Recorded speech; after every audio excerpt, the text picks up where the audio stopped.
Hello, hello, hello. What's up, everybody? Welcome to the Jimmy Star Show with Ron Russell, bringing you the good times in music, fashion, pop culture, and entertainment. We got an exciting show for everybody today. Before we get started, let me introduce my cool, outrageous man about town co-host, Mr. Ron Russell. How do you do? It's so nice to be here today. I came in from Russia. Yes. I flew in from Russia. Anyway, yeah, we're here. I'm mad at my little puppy dog. He made pee-pee on the floor. And I'm mad at him because he shouldn't do that. Why do these little dogs think they could pee on your floor? I mean, the big dogs don't. They go out, they do everything. And this little snot, I have him out 100 times a day. Is my mic on? Yeah. Oh, because I don't hear me. Okay. I really don't. I don't know. I have to plug. I guess I'm going deaf. I'm going to have my ears blown for a change, something else. No, serious. I'm having my ears blown to get the wax out. So that's what, do you have your ears blown? Anybody out there in the chat room? Does it really improve your hearing? We're going to find out. Anyway, that's what's on the agenda for next week. I'm a little tired today from doing nothing. I have more cuticle nails. My nails, stop it, Astro. I can't speak with you licking my face. I'm angry with you. You're not going to get lips back. No kissing because you're a bad boy. You made wee-wee on the floor. No. You're supposed to go potty outside. No. Now go sit down nice like a good little boy. See, he learns. He knows. He sits. Anyway, I haven't had a pedicure or a manicure, and you need these things. Like I can't bend over to cut my toenails anymore. When you get old, you get rigid. When I was young, I was able to bend over. I could stick my head up my ass. Now I can't anymore. You can't bend that far down. So I have like Howard Hughes toenails. Nah, not really, but they could be. Howard Hughes, by the way, you remember the movie? He had toenails 3-4 feet long. But anyway, I have cuticles all over my nails, and it's how they split and they catch on everything. I tell you, this virus has got to go. It's really just annoying the fucking shit out of me. Excuse my French. I'm not supposed to curse anymore, but I had to do that because that's what I feel about the virus. Anyway, so we march on. So goes life. So we got a chat room full of people. Let's say hi. Did you wear a different watch today for Dawn? No, I think I've worn this watch before. It's a white 49. 49. We have 50 of them, so you're going to see me in them a lot. But only because it matches the turn-up cuff of my shirt. See, my shirt's white. There you go, and Dawn. I like that look. So we got lots of people in the chat room. Hello, Yeah. Backpack John is in the chat room. Boomer Maze. Backpack. Boomer Maze is in the chat room. Boomer Artist Maze. Miss Kim is in the chat room. Hey, Cindy hey. Lady Lake is in the chat room. Lady Lake. I don't know who was in there at the beginning that I missed. Oh, Teresa. Teresa's in the chat room. Lady Lake says Teresa Sabin. Okay. Wanda Sykes. Lady Lake wrote Wanda Sykes calls it quarantine toes. What does she call it? Quarantine toes. Yeah, quarantine toes and nails. Really, I got to get Governor of California. You're gorgeous. You're beautiful to look at, but you're a dummy. Now, open up California for crying out loud. Everybody else is opening up and going back to normal. What do you want to do? Torture us? Electing you was torture enough. Now we have to have. I wish they would impeach him. I don't think we lived here, so we didn't elect him. No, we didn't. We didn't elect him because we didn't live here yet. But he is so damn handsome, and I think and sexy. I think that's why they elected him. The gay people thought he was cute, and so did the women, and they all voted for him because they certainly didn't vote for his politics. We forgot to say hi to Angela Joseph too. Hello, Angela. Angie, baby, honey, what's going on? I've been reading. Oh, and now Pat Grant from Canada is here. Hey, Pat Grant. Angie, baby, I've been reading stuff on Facebook. You're going through a lot of jazz, but anyway, that's congratulations on all her. She just got signed by an agent. For what? Prostitution? To represent her. Oh. Good for you, Angie. Congratulations. Good. Oh, and that stupid joke didn't even work. Anyway, Angie, good. What do you need an agent for? Because she's a big movie producer. She's an actress. For that? Yeah. What? Yeah. Okay. Producers get represented by agents. Oh, I didn't know that. It's all cool. So we got a fun show, you guys, today. And I'm still working on the script thing. Dave Bailey is polishing my script, and I put it out on Facebook. What should the title be? The Magic Gift or the Gift of Magic? and everybody likes The Gift of Magic, so that's the name of the movie. Dave Bailey will have it cleaned up probably by tonight. Jimmy will print it out tomorrow, and we'll get it off to Laney Kazan the next day. And let's see what Laney says. And like I said on Facebook this morning, if Laney Kazan hates it and thinks it stinks, then I'll use it for toilet paper. Nothing goes to waste. No, we'll go find somebody else. I Everybody's replaceable. No, but I trust Laney. Laney's got a good sense of what's funny and not. I'm sure she's going to love it. That's why I said what I said. I know her for so many years. I know her personality. I know what makes her work, what makes her good. She's great when she plays a certain part, which is a very, very like a Jewish woman who has great heart, and that's what the script is about. So we have a fun show, you You guys. cut me off one more time. Doesn't See matter. I this want to mic? like I'm gonna talk. put it up your nose. Doesn't matter. Nobody's allowing you to talk. I'm on talking. This show. We're not I'm like everybody's allowing seen it. your script stuff, and we talk too much. You jinx things when you talk about it too much. We got to get it out there. So Get the now funding. you're jinxing my script. No, your script is awesome. It's going to be fabulous. But like usually, people don't talk about things till they're done. Oh, you know what, Jimmy? I'm not a writer. I'm not a producer. What I do Sure, is, you're a writer. no, I tell everybody what we're doing because it's a storyline. I'm really having everybody I know is in on this movie. And every day they learn a little bit more about how you go into production and what you have to do. I'd like the people out there to know how much work it is to put a movie on. And people look at a movie, they go, "Oh, it stinks." Well, the movie Even might the stink ones. well, the movie stinks, but it was a lot of work, Yes. and people worked very hard to get it there. And I want them to understand that even a stinking movie should be appreciated. Absolutely, I agree with that. So now you let me finish my thought, you big mouth. We have a now you talk. I'm not talking the rest. We have of the show. We have a good show today, you guys. We have Jonathan Tierston coming in. I think that's how we pronounce his last name, Tiersten. You guys, anybody who's a horror movie fan knows because he's like the star of Sleepaway Camp with Felissa Rose, which is one of the most iconic like horror films basically ever in history. So it should be a lot of fun with him. And then thank you to Cindy Lady Lake from Lady Lake Music, who introduced me to John Ford Coley, the multi-platinum Grammy nominee recording artist from England, Dan and John Ford Coley, and he's coming on as our second guest, and it should be a lot of fun. And everybody knows his songs. I don't know about really young people, but in the 80s, he was huge, and I think anybody over probably 40 knows all of his songs because they're like super fun. Don't do that. That's like so rude. What did I do? That's being like a dick, though. Don't be a dick. He's not going. They said that's a hilarious. Ron says he's not going to talk anymore like that would ever happen. Nice face. Remember now, the audio people don't recognize face though. So I'm making faces, there you go. evil faces that cast spells on people that say those things. Yeah, it's going to be fun though. It's going to be a fun show, you guys. We're going to have a good time with the whole thing. Ron and I worked in the backyard this weekend. We're laying down. I don't know, what do you call those, pavers, I guess? We're laying down pavers to make a walkway in the backyard to get to the side of the yard. And we're tired from that also. We've been watching like a lot of TV. It's getting kind of old. So hopefully we're hoping things are going to be able to get us out of here soon. And it says Dave Hughes says good evening. He had his COVID jab today. I'm still mentally tough. There you go. He's still mentally tough. Wake up. Don't do that. Seriously, don't do that. That's like not nice. I would never do that to you. That's like not even funny. And mine is and Pat Grant says it's snowing like a mother in Canada. She's full of snow.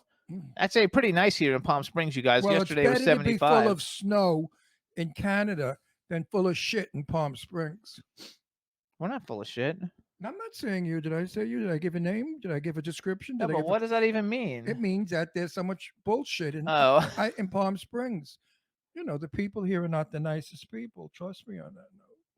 Oh, that's true. Well, what are you going to do? And I couldn't care less because we have millions of friends, and I don't depend on the friends that I live near or used to socialize with, because you find out in time who's who. You meet people, you like them on face value, and then you find out what they're really all about, and you say vampires, as Sue Wong says, and goodbye, ciao, see you around, because I don't need anybody fucking with my brain. There you go. So B. Claudia just joined us from Germany. Hey, B, thank you for the wonderful write-up you did in my Facebook page saying those nice things about me. You're a good liar. We love you, B. You're fabulous. I do love you, B. We will meet one day when you come in from Germany. Absolutely. We're going to meet everybody. We've met Angela many, many times. We've met Don Hinton. We haven't met B yet, and we haven't met Pat Grant. And Dave Hughes will probably come one day. Like he'll probably Dave Hughes come over comes to every see. time we have a sexy girl on the show. What are you talking about? Yeah, you're out of that today. This week we don't have that for you, Dave. Unfortunately. But we'll talk about Sadie Katz, Yeah, there you go. We'll talk about Sadie who's Katz. my. Did I say hi to Backpack John too, or no? I'm not sure. But anyway, You're so stupid. What do you know? Anyway, not really. I see how insulted he gets. Look how insulted. You know, folks, we do this deliberately because so many people say, we love when you and Jimmy fight. We love when you say things bad to Jimmy. You're all sick in the head. But anyway, I love Jimmy Star more than anybody in the world except my kids and maybe my dog. But no, really, I have no desire to be anything but wonderful to Jimmy. But for the show, we do play around, and I make all those faces and stuff. Pat Grant says she would love to meet us, though. Oh, Pat Grant would like to meet us. That Artist would Miss be Sketch, nice. she just worked on the same movie but never met. But I don't know who she's talking about. Yeah, but I'm not going to Canada, so screw you. No, she'll come here. Yeah, I'm in Canada. Even in the winter, summer, it's cold. I love Canada. Don't get me wrong; it's a beautiful country. I used to go to Toronto, like I said, to all the gay bars, and they had the most handsome young men. I was young; I was like 19 years old, and we all get in the car and we drive up to Toronto, just for the night. And we go to all the bars, and then the next day, 5 o'clock in the morning, we get back in the car and drive back to New York City. I think it's like 8 hours to Toronto or something. I don't actually know. Yeah, but the men up there were gorgeous. All like they look like loggers. We have a lot of friends though in A Toronto. lot of friends. Oh, I don't know about Toronto, but in Canada, I don't know where they live. But Sherry Nelson lives in Canada, and Twism White Piece lives in Canada, and Pat Grant lives in Oh, I didn't Canada. know Twaziel lives in Canada. And I have Twaziel lived here. no, we have a bunch of clients from World Star PR that live in Canada, a bunch of rock bands and stuff. Alan Frew from Glass Tiger, he's from Canada. So it's been a lot of fun. Oh, and Nick is next door. He waved. Oh, tell Nick we said hello, B. Who's Nick? Nick is B's son, who's like a genius and Hey, Nick. fabulous. And I want to meet you all too. Oh, B wants to meet us all too. The chat room's going fast, you guys, and I don't have my glasses on, so I got to put them on so I can see. We all know we all know. I believe in destiny, and we all know each other for a reason. Oh, absolutely. And without that reason, there would be very little that we get accomplished in life. Like knowing Dave Hughes, not Dave Hughes, that pig. Sorry, Dave, I didn't mean to call you a pig. But Sadie Katz thinks you are. No, Sadie doesn't say. You don't even know that. Hey, Ryan Coleman just joined us too. What's up, Ryan? Sadie Katz. Everybody loves Sadie Katz because she has little boobies and a beautiful body. Those chicks with the big gobble, the watermelons, they don't get as much review. I think men really prefer, like they say, more than a mouth is a waste, and more than a handful is a waste, or whatever. And Sadie's got perky, beautiful little breasts. I've seen them. They fell out of a blouse every now and then when we're socializing. And I have to say, Sadie, your left one is hanging. It's showing. Oh, so Ryan is one of Angela Joseph's twin sons. Hello, Ryan. What's up? Welcome. We've met you in Palm Springs, actually. Yeah. So it's nice to see you. I think we met you at least. Ryan is in our show. He's in our chat room. Well, then we have to keep it clean. No, he's not that young. How young is Ryan? I don't know. How young is Maybe Ryan? 18 years old? No, maybe not 18. I'm not sure. 17, 16, 14. 13. I don't know. I'm waiting for Angela to like hit it up there and see. We'll see. But either way, what are you gonna do? Whatever. You don't have to keep anything clean because we had a disclaimer before the show started. That laugh. I mean, that friggin' laugh. Oh. What do you mean? Everybody like loves Good thing my I laugh. love you so much. Your hair looks weird today. Oh, it's just a mess. So I think that it says our guest is in the green room. So let's go ahead. Good. Oh, look at how cool that is on the big computer screen. You guys, my other computer wasn't working like I said, What's so we're on our cool? 32-inch. It's all up here. So let's go ahead and bring him in, and let's see if we can hear him. Hello. Let's see if we can hear you, Jonathan. Say something. Can you hear me? Yeah. I know who he is. You've seen his movies. I know who you are. I know who you are. Where do you actually live, Jonathan? Slightly familiar with myself. Yeah. Right now, I am actually in New Jersey because that's where my job as a head tennis pro is. Are you really a tennis pro? Mm-hmm. You know that I didn't know that. You know, I was like I was ranked like 32 in Florida, top 35 in Florida, Wow, all through. very impressive. I went to yeah, because Florida's In Florida. yeah, I went to University of Florida. I could have played for them, but I wouldn't have started, so I quit. But hold on, let's introduce you, and then we can talk. Tierston, do I pronounce it Tiersten? Correct. Hey, I got it right. All right, everybody. Now we want to welcome to the Jimmy Star Show with Ron Russell, the fabulously talented superstar with the ponytail, Jonathan Tierston. Hello and welcome to the show. Hi, guys. So let me introduce you to my cool, outrageous man about town co-host, Mr. Ron Russell. See, I'm behaving. He says I talk too much. Fuck him. No, it's all good, Ron. Fuck him. Listen, I want to tell you something. From New York, all good with talking. Yeah, I was a tennis champ. Oh, Shut up. I played in Forest Hills, and the game was like I was winning. No, I was, but the guy was winning. And then I started losing. And after like 3 or 4 sets, I realized there was a hole in my net. And that's why the ball kept going through the net and I didn't hit it.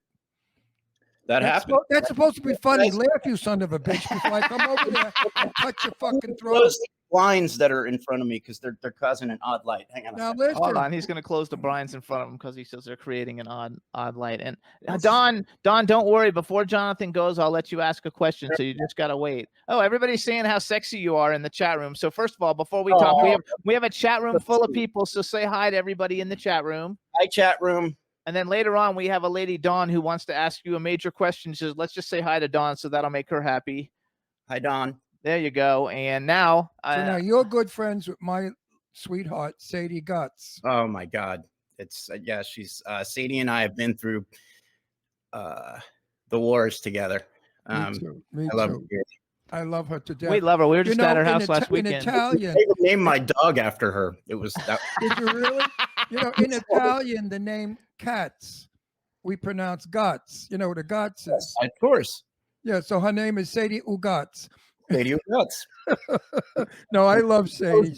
Queen. So come on. She's a darling friend of mine and a dear friend of mine. Lovely, even more lovely inside than she is out, which is saying quite a bit. That's the truth. That's the truth. She wants me to marry them. She wants me to become a minister, and I should marry Miles and her. No, she's getting carried away. Because in the movie, we were both, and I played a minister, and I married her in the movie.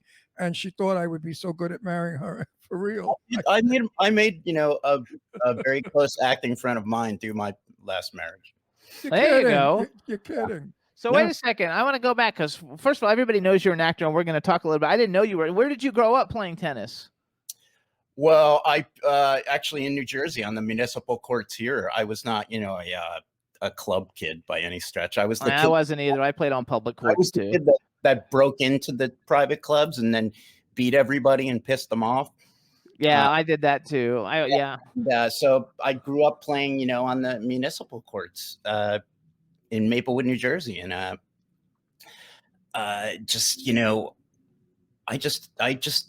really enjoyed the sport. I enjoyed all sports. I was pretty jockey. And I wasn't. I was only tennis or anything with a racket I could do, but otherwise everything. And wrestling was my number one sport. Oh, was it really? Yeah. And tennis, I became a pro without saying towel hold, but at a very advanced stage. There you go. That's cool as shit. I love that. A wrestler. Thank you. What do you got to do during COVID? I do like between 300 and 600 push-ups a day. I'm so bored. I can't do 5. I don't do push-ups. I diet. I'm gonna have to get a man's beer at this point. Or is it a bro? I don't know. One of the two. They say that you look great though in the chat room, and that your voice sounds the same. New Jersey's open. Is New Jersey open? Yeah. No, it's not all open. No. I heard New York is open completely. No, not entirely. Yeah, I get fed bullshit by my friends. They all lie to me. Ever for news. That's my advice to everybody. But we ran our tennis program last year, and we sort of set the precedent for COVID protocols because none of the kids got sick, and all that stuff. And we were pretty proud of that. And so we're being really extra careful still. I love it. That's cool. So a lot of people don't know. So first of all, you're because I was like looking on IMDb at all the stuff that you do, and I see I know, but I see music and composer, like musician and composer, like, and you look like you could be a rock star. Like, could you have like a band? Well, that's so funny that you asked that, because I met John Coley about 10 years ago. Oh, he's our next guest. How cool is that? I've been playing. I've been a professional musician for 30 something years. You don't even look old enough to be How a old are musician. you? You look 30. you look. You're probably Actually, that was hit movie. I'm perfectly okay with saying how old I am, because you're probably an old fuck. I'll preface this with a story of when I was filming my last film, and I got ID'd for buying a 6-pack for one of the cast members. And I thought that was funny, except when I showed her my ID, she goes, "No, that is too drastic. There's no way." And I went, "Are you serious?" I can tell you the entire 1986 Mets starting lineup and where I watched the game, in my dorm room. And she would not give me the beer. I am 55. Okay, so we're the same. I'm 56. You're just young. I'm 50. So yeah, tell them how old you really are. You know what I found? I was going to bring this up to you guys because it was weird. I only figured out why I look like this because of watching the Grown Up Trans thing on Frontline. Transvestite? Transgender? Growing Up Transgender. Okay. That was a special on Frontline. And I'm watching this special, and they were talking about chromosomes and all these different things dealing with chromosomes. And I finally figured out what happened to me as a youth, which is I had something called delayed growth syndrome. So when I went to college, everybody thought I was visiting because this 10-year-old kid in the dorm room, That's nice. Yeah, when I shot Sleep, but it wasn't nice at the time. Yeah, but it's nice now. SleepAway Camp, I was 17. People don't realize that, I didn't because you didn't look 17. Yeah, I never look I'll be 81 in May. Yeah, I'm 136. It's weird. No, I'm serious. I'm serious. No, I really am. He'll be 81 in May. 81 in May. And it's because I never did drugs and I never ate shit food. And I think I smoked for 1 minute, but never really inhaled. I attribute all of that clean bullshit, boring life to looking good when you get old. Yeah, I can tell it. I'm sorry, Jew from New York. I have stories. I had a very Christian guy come up to me at a gym in Colorado and say, "Jonathan, I've never seen anyone work out as hard as you do. You must, And then the guy I was with said, "You should ask him how old he was." He is.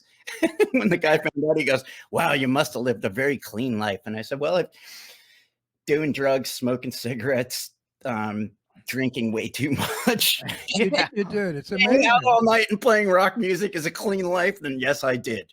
There you go. Well, the test and the proof is, let's see what you look like when you're 80. You see, at 55, I look 12. Picture of my dad. It's in the genes, In the genes. Yeah. Yeah, you have good genes. He has good genes. Are you Italian? Jewish. Oh, same thing. That's all there was. There's only one difference between a Jew and an Italian. And Wait, hang on. I'm going to punch you. If you step on my joke lines, I'm going to come right to the screen and grab you by your balls and spin you around. Now, listen. You need steady guts. There's only one thing different between a Jew and an Italian, and that's an inch of skin. Which way? He's already gone off the reservation. He knows what I'm talking about. So listen, answer me a question, wise guy. Mm-hmm. How come you never fell in love and wanted to marry Sadie? Sadie and I had a relationship that was so far beyond that. And when we met, I was already deeply in love with somebody else, which okay, so that makes part of the reason. But all of us became so incredibly close. And I think Sadie and I always knew that it wasn't, that was not our relationship. It was just, not that she's not one of the most stunning creatures I've ever seen in my life, because she naturally, without any makeup. No, yeah. I've seen her in the morning. Me too. No, I adore Sadie, and I think she is one of the most beautiful people, like I said, both inside and out. But absolutely. And I hope compared her when we first met. just online before we were doing a convention together. I told her she reminded me of Sharon Tate. Oh, no. She looks like Carol Lombard. No, do you know who Carol Lombard? Clark Gable's wife? Of course. Oh, I freak out. I absolutely freak out when I see pictures of Carol Lombard. Sometimes I say, "Oh my God, that's Sadie." They have that same eye. You know how Sadie has those eyes? It's the Rolling Stones song, "The Girl with Faraway Eyes." I love her. Working with her was a treat because she did some pretty good shit when we were working on an awful movie together. And I think her performance helped the awful movie a lot. If they had another actress, the movie really would have gone to shit can quicker.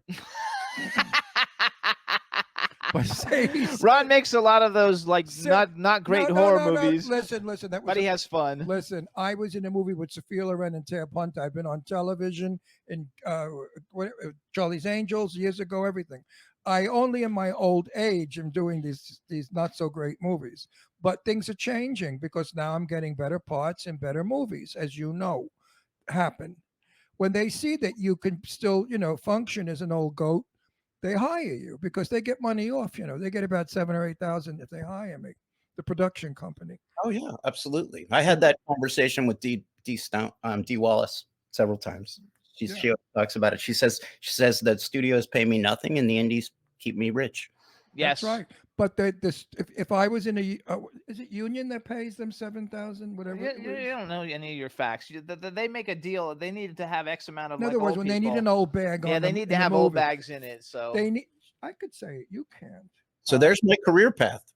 There you go. You've got a very interesting career path though, because you do so many cool things, and I think it's cool, and I think Ron wants to become well enough known in the horror industry, so like you, where he can go and like sign autographs and make money on the weekends, because he really wants to be able to go sign pictures at like convention when conventions come back again. I don't really do those though. You do some. I saw one on your Instagram coming up. Very, very, very. Well, I do them when Felissa makes me. Oh, okay. No, but I want to make a comment on that. We have something to promote and blah blah blah, etc. I contact her because she's still my best friend after all this time. Which is very cool. Yeah, Felissa Rose, who played Angela from Sleepaway Camp, but and we speak every day. But I say to her, the normal thing I say is, "Do I have to?" Oh. So you met Sadie at one though. Which one did you meet Sadie at? It's called Rock. What was it called? Rock and Shock. Yeah. Yeah. No, I want to say something. I want to correct Jimmy. You said I want to do it for the money. Not true. I, at this point in my life, want to do it to see the people who appreciate my work. It's a totally selfish, narcissistic feeling. No, and I understand that entirely. That I get. And to see if there's 7 or 8 people lined up to get my signature, if there's 2 people, whatever. But if it's by any case where there's a lot of people, then I know that my work is appreciated. Do you understand that? Entirely.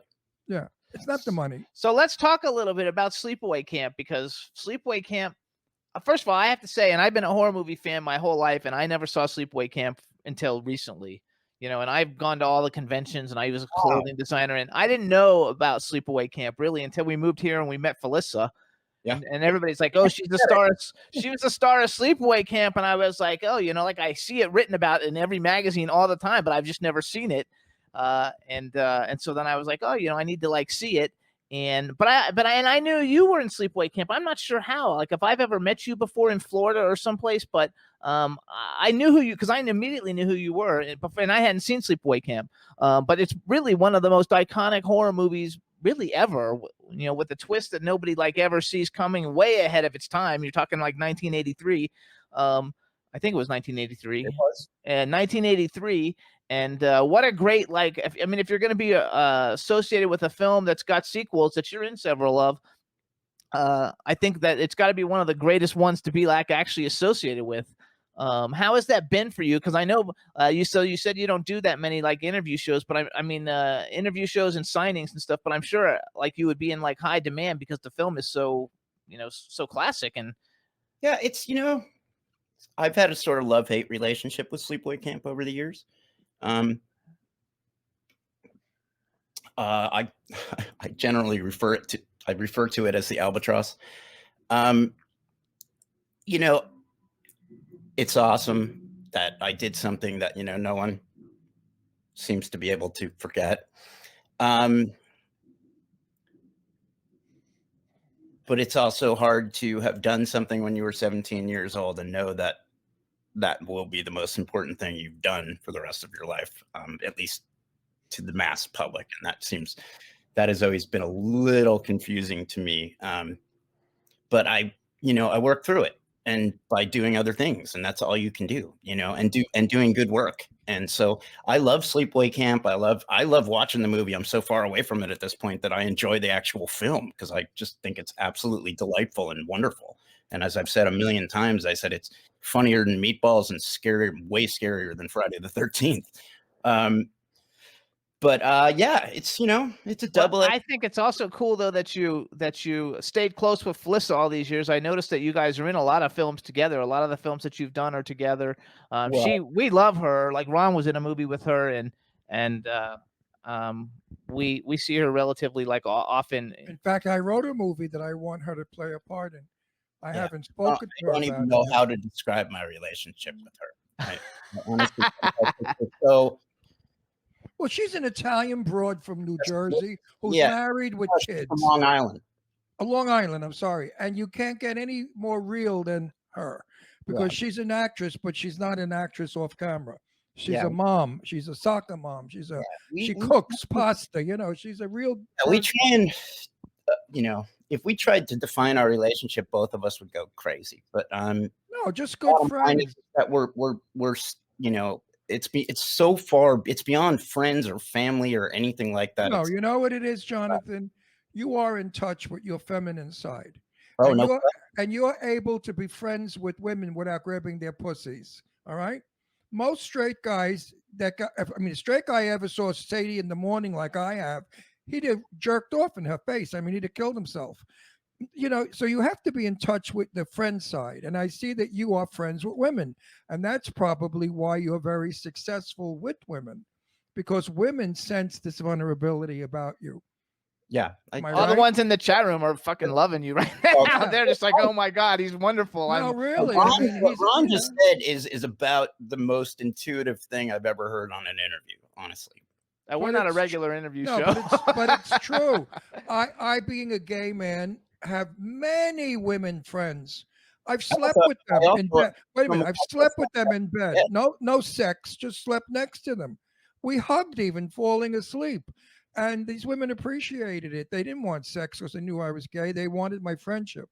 Well, I tell a story from college that I had I slept in the same bed with a friend for a year, a female friend, and nothing ever happened. Well, I got one better than anybody, and this is an exclusive. Jane Russell, you know who she is. The movie star, was my best friend. We hung out together. She was my sister. And when Jane used to come to my house in the afternoon, she would take naps. So I would go in the bedroom with her. I'd lay in the bed with her. We'd bullshit for a while, and I fell asleep. So I can honestly say I slept with Jane Russell. Did the bra cross over? No, but we have a story about the bra. I've said it many times. Jane was like Sadie, and Jane was like Felicia, and a lot of people I know today. Jane was a star, a legend on camera. Off camera, she was a broad. She was a woman. She was real. There was no Hollywood fancy bullshit with her. Yeah, and if you were that way, she didn't like you. And I see you're that way too. I find the people in the business who become Hollywood very unattractive to me to know. In fact, I could vomit from them. No, seriously. We don't usually get them on our show. Every once in a while we get somebody who surprises us. No, I know when I go to red carpets and suddenly across the street I hear screaming, "Run!" And some broad runs across with her tits falling out because they're bouncing out of her low-cut dress. She screams. Everybody turns around and looks at her. She jumps in my arms and hugs me. And I say to myself, well, who the fuck is this? She makes believe she knows me just to make that grand entrance. That's happened to you a million times. Tell me. Come on, tell me. That hasn't happened? They pulled that scream bullshit. Oh my God, Jonathan! Oh, I'm so excited to see you. Yeah, anybody who knows me knows that won't end well. Yeah, because funny. it's such bullshit. You know, I mean, and then you say to yourself, "Who the fuck is this broad?"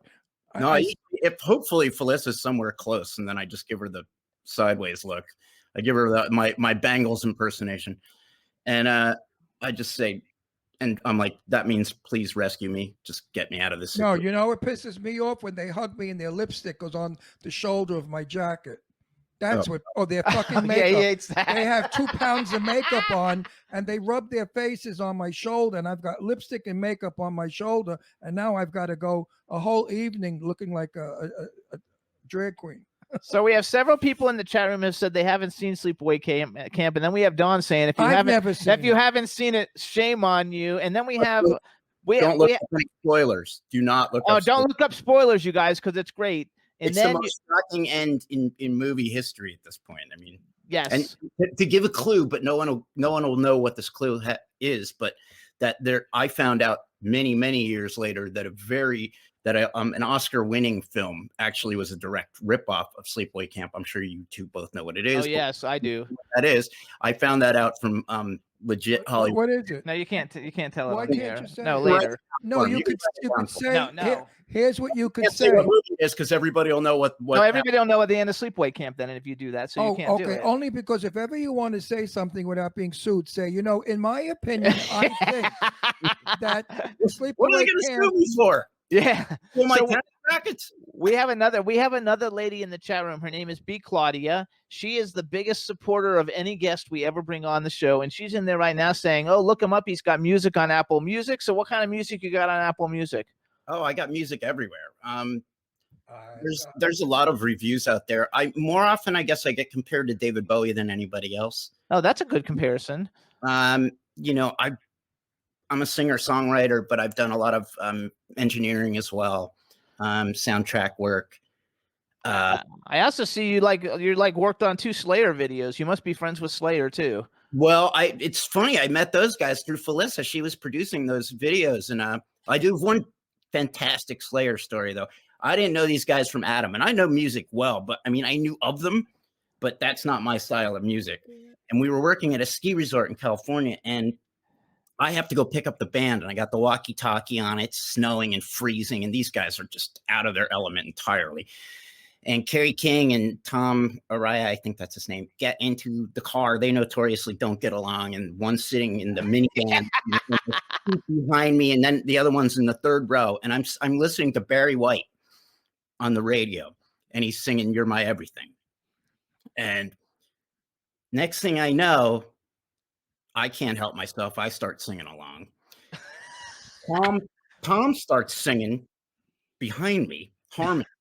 Terry starts playing drums on the third row seat, and now we're in. You know, it's guys in cars doing karaoke, and we're singing our guts off, and the walkie-talkie's going crazy. Like, where is the band? Where is the band? I shut it off. Song ends. Boom. Queen's Another One Bites the Dust comes on. He puts his hand on my shoulder, and he says, "We're not going anywhere." You should open the windows and sold tickets. That's right. So that's how I met Slayer. That is very cool, though, because they're great. Now, I want to ask you a personal question, and if you don't answer, I'm kicking you off the show. Sure. How come you're not married? What's stopping you? How do you know he's not? I don't know. I'm asking. I was married twice. Oh, that's a bad thing. Well, How come? Almost 15-year-old boy.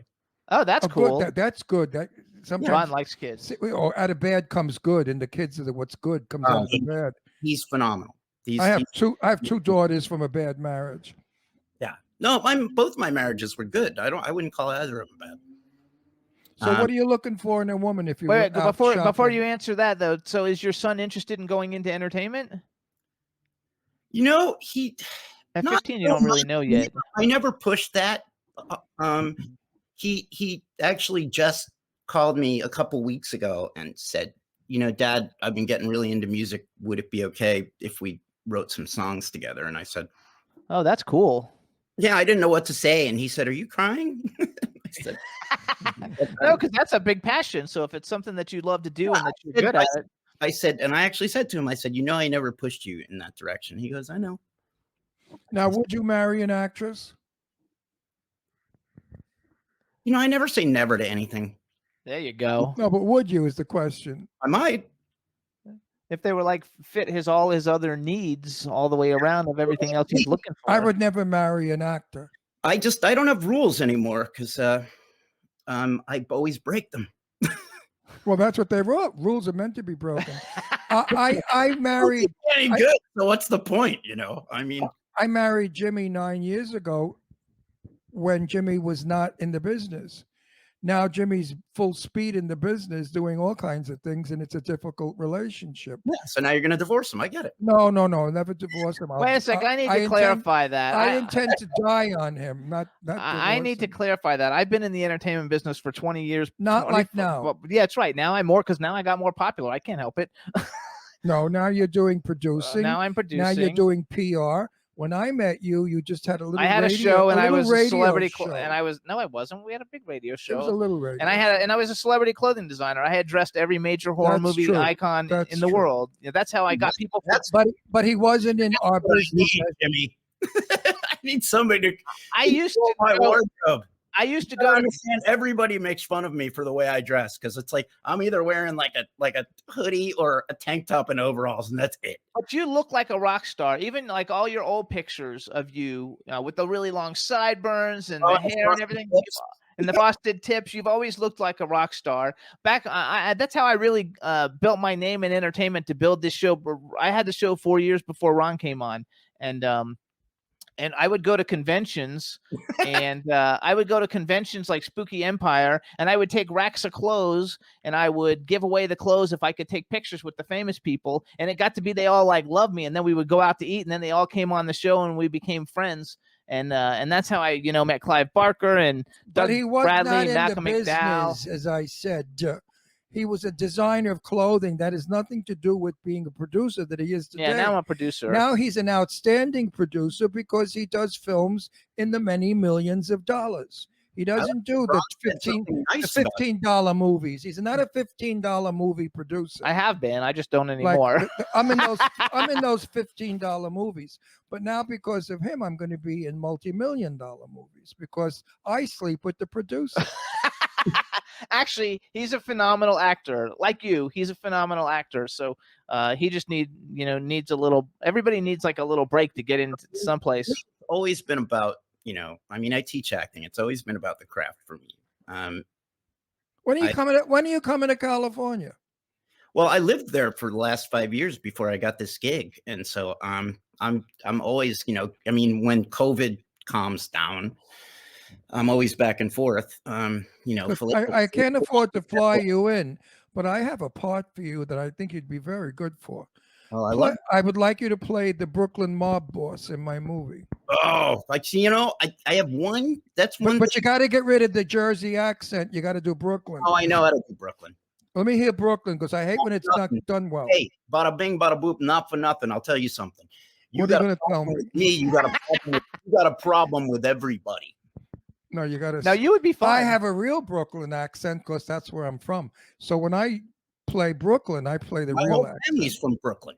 Good. So you understand what we're saying. You got to do it now, or you don't do it at all. Do it. You know what I'm saying, Charlie? Charlie, they took my. Seriously, if you were in, we'll put a budget. We'll put it in the budget. I can't afford to fly him in, yes, Jimmy. You can. It's not that much. Don't worry about it. Right now, it's pretty cheap. Yeah, I know, but we're not going into. We're going to go in pre-production. So. On March, I'm eligible March 15th, which is cool because I teach kids. No, but you would be very good. And this is a lot of dialogue because when I write movies, I don't write junk. I write stories where characters have depth and you know the character. And you playing the mob boss is a very difficult part because your speeches and your the way you behave is the real mafia Brooklyn style. He would look like it though. Because I know I live with them. You know what I mean? So I know what they're really like. And I wrote reality. It's not a cartoon mafia guy. It's the truth. And it's difficult. But I think you could pull it off because you sure look like it and you're the right age. It's funny. It's going to be union, I think. Are we going to be union? Yeah, we're going to be. Are you union? Let him finish. I'm hooked. I'm hiring him. Negotiation on camera. We'll talk after the show. Yes. No, but wait. Are you a SEG? I'm SAG eligible, quote unquote. Okay, Yeah, good. that'll That's work. good enough. Good enough. But I lapsed on my dues. Yeah, we all do. So fuck them. Yeah, I know. What a great union. By the way, the president of SAG. That's a funny story. Played my girlfriend in an ABC after school special. You're kidding. I think that was actually. I think that was one. I think that was one of the coolest things, though, about your resume is that you were in an ABC afternoon special, because that was when I was a kid, that was a huge deal. This particular one became. I mean, it's so funny. It's like everything I do seems to be this like lightning in a bottle crap. This one became such a really controversial thing. But for me, the amazing part of it was I got to work with Uta Hagen.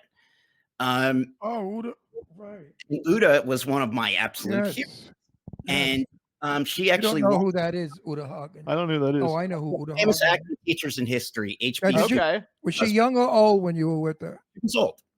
Oh yeah, Uta Hagen was wonderful. And Melba Moore was in it. Melba's good also. Megan Follows, who played Anne of Green Gables in the original. Who else was in it? Oh, Frank Whaley, who has become a huge director and actor in Hollywood. So it was an unbelievable piece, but it was about a nativity scene on high school grounds, and I was the Jewish kid protesting it. That's good. Well, my movie. This is like in the 80s, though, right? My movie is about a Jewish woman married to an Italian mobster, and the woman is a bookie. That's why Lainey Kazan has to be the star of my movie. She's a good friend of mine for years, and the script is going out to her this week. Sadie's in my movie. She plays Sylvia. Sadie and I never worked together. That would be a dream. No, you won't be in her scene. She plays the Goyish girl from Connecticut who's married. But you'll see her. You'll be on set together. Certainly the Goyish. Well, yeah, I'm half Jewish. I'm allowed. I'm allowed to use Jewish words. What, you don't use Jewish words? To those out there that don't know it, Goyish is a non-Jew. Hold on, guys. My phone just disrupted my computer. Well, throw it out the window. Oh, we still see you good. There you go. Up. You see me, that's fine, right? So let me ask you some hypothetical. First of all, so you've made like a zillion horror movies. Do you like horror movies? Is that something you would like watch? Like if a cool horror movie came out, do you watch them? Is that my preferred? It doesn't have to be your preferred, but do you like we've had people come on who don't like No, I love horror movies. I don't like them. I'm in them, but I don't like them. It's not my, it's like I don't watch movies specifically because they're horror. Okay. But I love I love horror movies. My God, yeah. So here's your hypothetical question. And it's a two-part question. I like to ask this to everybody. Number one, bucket list, like who's a male and female actor that you would like to be in a movie with? And it doesn't have to be a horror actor. It's just a general question. And then the second part of the question is if you could have ever been in any movie that's ever been made in the history of movies, what movie would you have liked to been in? Not easy. No, it's not. Gosh. Who would I like to work with? Say Ron Russell, you get off the hook. That's only a male. He still needs a female. That's hilarious. I've always, Bill Forsyth's a friend. I've always wanted to work with him. Okay. So I'd say that as the male. As a female actress, I know that it's off the top. Who is it? Because I know that there's one I got here. Ellen Burstyn. Oh, that's a good one. Interesting. She's a good actress. Yeah. Ellen Burstyn is good. Reminds me of my mom. Oh, that's cool. Okay, and what movie would you have liked to been in? Oh, that one's easy. Oh yeah. Okay, easy. Let's see. Yeah, the Godfather. Oh, there you go. So there's your mob shit going on right there. No, no question. It's that's if funny. I had one movie to watch on a desert island, that's the one. I'm actually like working on a film right now, and one of the stars of the film is Jack O'Halloran, and Jack O'Halloran played in King Kong with Jessica Lange, and he was Non in the Superman movies with Christopher Reeve. But his father is Albert Anastasia. Yeah. And Albert And I read Anastasia, the the real book. mobster guy. I got the book and I read the book. Jack O'Halloran's a wonderful actor. God. And Yes. but what he wrote in that book is so real and so truthful and so honest. I'm surprised they didn't kill him, because he really opened up on a lot of stuff that shouldn't have been opened. The Marilyn Monroe murder is absolutely terrifically correct. Nobody wants to say it, but she was absolutely murdered by the Kennedys and because of the mafia. So He's was a cool so guy. was Dorothy Kilgallen, that news commentator from years ago. So many people. The book is fabulous, and it was made into a movie. Am I correct? No, they're working on getting. They're made working into a on movie. making it into a movie. So you should get your ass. When I Wait talk a to minute, Jack, I'll mention you. Yeah, you should get your ass out there, because you'd be good in this movie. It's going to be all tough guy. They'll probably throw me in somewhere as an old bag mafioso. Also, that's all I ever play is gangsters. You know that. And priests. And priests. And policemen. And policemen. I never play a sexy Like, young woman. Sounds like I worked on a film with Barry Primus. Sounds like him. Yes, that's funny. I like Levitt. Okay, so let's go. Let's switch it. Let's switch it to music a little bit, and so let's do the same hypothetical question. Since you're like a musician, like if you were going to go on tour and you were going to like be able to like play with somebody, what band would you'd be like, oh my gosh, I'd love to. Dead. Who? Living or dead? Oh, either way, I don't care. Give me a living and a dead. Oh man, I made that more complicated than I needed to. So you keep your mouth shut, as they say. Yeah, right. If I had to go on, I would like to go on tour with. I once met Johnny Barbato from Crosby, Stills, Nash and Young. I'd like to go on tour with Crosby, Stills and Nash, even though they hate each other again. But Okay. I'd love to go on tour with those guys. So they're both living and dead. So good. There you go. So say David Crosby is only mostly dead, which we all know is different from all dead. And if you have a nice mutton, lettuce, and tomato sandwich, where the mutton is lean and the tomato is fresh. But what was the other question? Oh, living or dead. Well, we were going to do living or dead. I was going to also say John Covers both. Yeah, so it covers like both of them. So what kind of music do you listen to? If you were just sitting around listening to music, like, and you were listening to whatever kind of music you listen to, like for me, like I listen to 70s love songs on Spotify, like all the time. And it's just it's got everybody. Yeah. Well, I mean, I can give you, for instance, even though I'm a big sports fan, I never watched the Super Bowl because I think it's the perfect example of why every other country hates America. Yeah, I agree. So I always watch a rock What concert. does that mean? Hang on. You always watch rock concerts. Yeah, and this year I watched from 2016 Santana's original members reunion.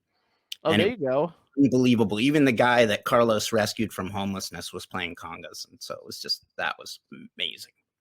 That's funny. Why is it I that listen to a lot of hang on. Why is it they hate us because of the Super Bowl? I didn't get that. big example of American consumption. Of what? Consumption.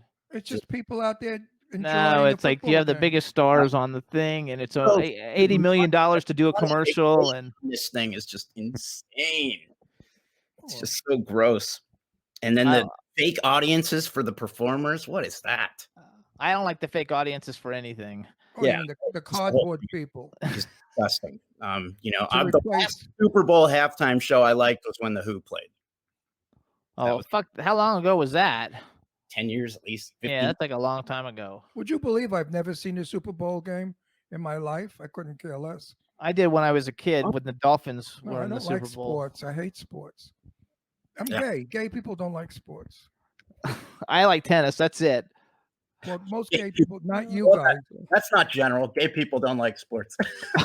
No, it's true. Most I look all the sisters on all my friends. They don't want to break a nail. They don't want to break a nail. But no, seriously, my friends are all the guys I know are not sport guys. Some are.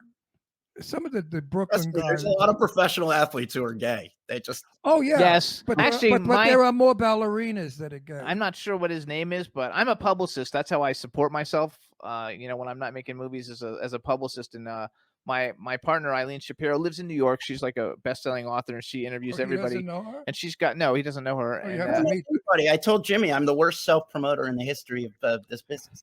That's good. He wrote me on his thing. I don't really do a whole lot of interviews, Maybe if but you he'd met come on. Eileen, you might marry her. She's Jewish.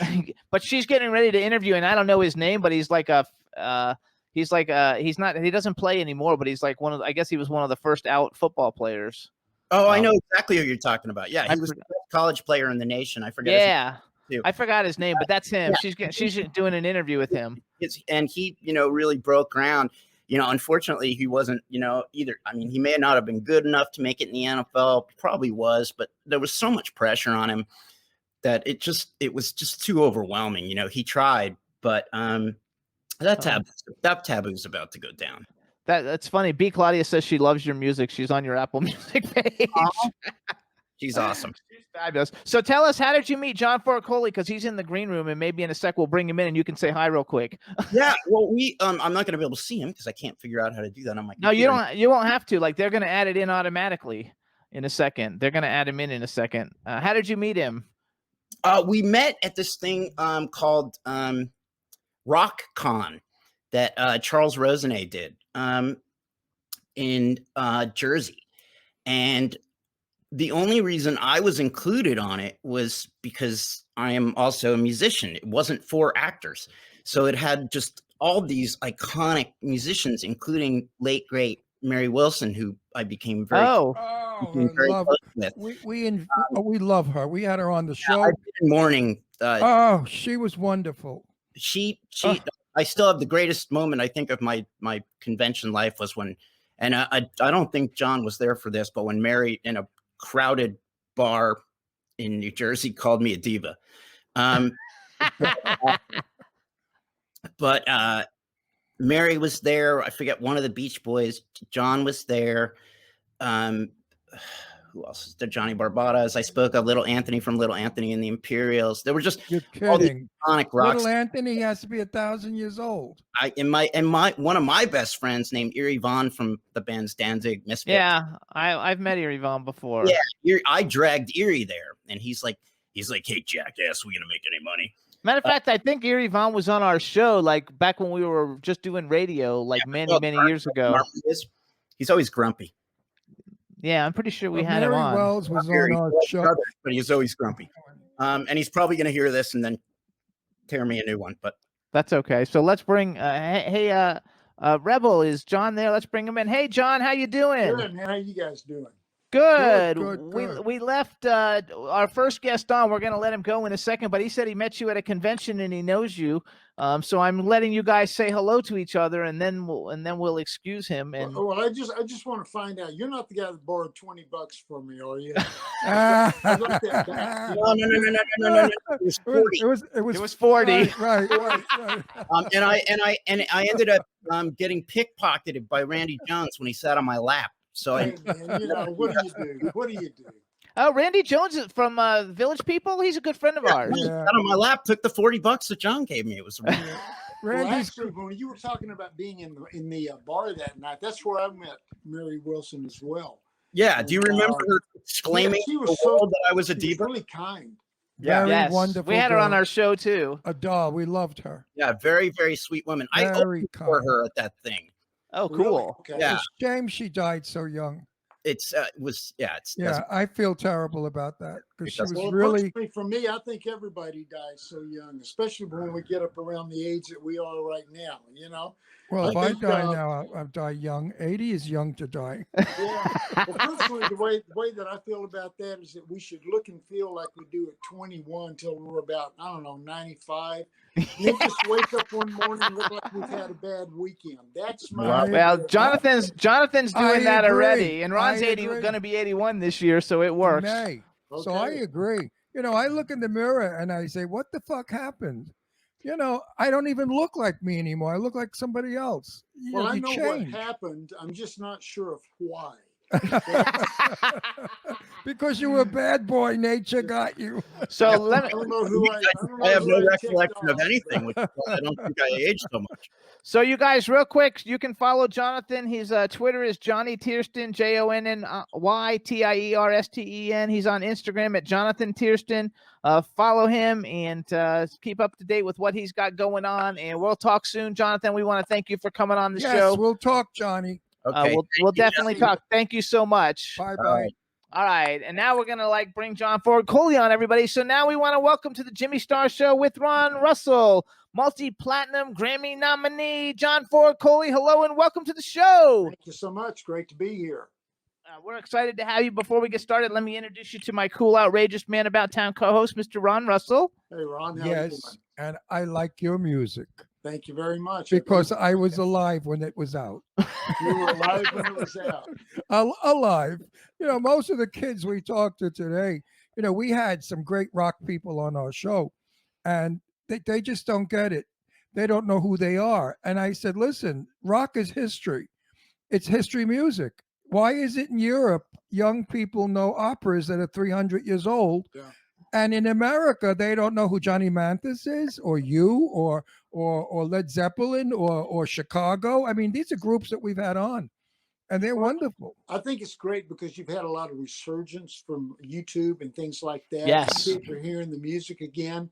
They're going back there because of the melodies. They can actually sing along with them instead of just listening to somebody do vocal acrobatics. Yes. Oh, I agree with you. He hates the vocal acrobatics. I agree with you. Years ago, there was a lyric to a song, and we knew the lyric. And if you were walking in the park with your girlfriend, you could sing that lyric.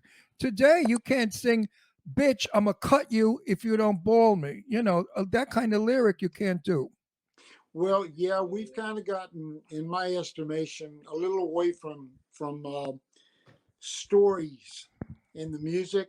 And Yeah, kind of a little. See who can outclass one another. I mean, So it's like the other day there was somebody that put something up, and I mean it was a rap song, some artist, and they said this is being put on the radio, but yet they're taking Dr. Seuss off. And oh yeah, you know what it is? Look, Is guys, that ridiculous? They took Dr. You Seuss don't- off the radio, and that's the name of the song is White Ass. It's WAP, and it's Wet Ass Pussy is the name of the song. The number one song in the world. That's a number one song. Yeah. You've got to Wet Ass understand the Pussy is translation. Yes, Okay? and You gotta unbelievable. understand the translation. That essentially what that title says is, "Hey, good looking, what you got cooking?" There is just you just got to know the language and how to translate. No, it, but do know? you remember years ago when the lyric was, I want to give you a baby Ruth? And they made a big deal about that. And how about the other lyric, baby, let me bang your box? And he was talking about his piano. The piano player, they call it a box. And I remember I was a teenager and they went up in arms. They thought it was the most disgusting, filthy, vulgar thing. And they stopped that song. And also, remember Baby Ruth, the song, I want to give you, I love you, I want to give you a No, I baby? don't remember that. He meant the Baby Ruth candy bar, not a baby. Right. Yeah. So You're younger than I. I'm 81 in May. Okay. So I'm around longer than you. Yeah. so hold on real quick because we have a But chat wait a room. minute, I want to say one thing. But then Johnny Mathis came to the rescue with, stand there just a moment, darling. Let me catch my breath. I've never seen a picture quite so lovely. Now, didn't women feel good when they heard a man sing that to them? Yeah, I would think so. It was a beautiful lyric, and Johnny sings it so well. I love Johnny Mathis. I know him. Cardi And B, I that's love- who it is. I asked. Have you ever met Johnny Mathis? I have not. I'd love to. I love his. Oh, music. he's a sweetie pie. Yeah. And I want everybody out there to send prayers because I understand Johnny's not feeling too well lately.